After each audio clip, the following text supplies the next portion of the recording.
Йоу, сука, блядь. Ей, ти, підарас, приходь в пойок.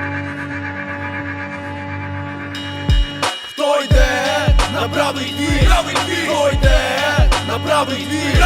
Хто йде на правий твір? На правий твір? На правий твір?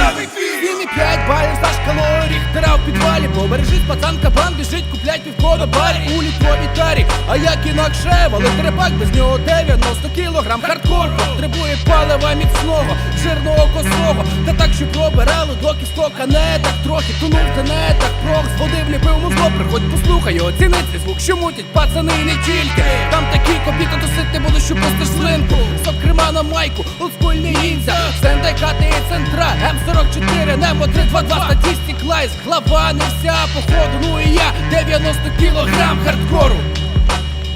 Є, побережись, пацан, там буде землетрус. 322 вривається на тусу.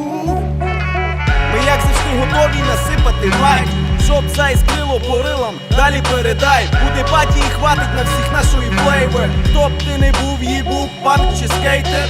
Справжній хоп їде, зустрічаєм гостів. Будемо гудіти, щоб аж потекло стіл.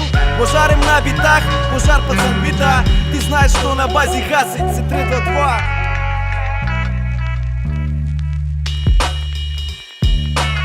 Шановні репери та решта фанів хіп-хапу, можете провести цю суботу на дивані або на тусу прийти, бо в нас тут без є що казанти. Зберуться репери, яким є що сказати.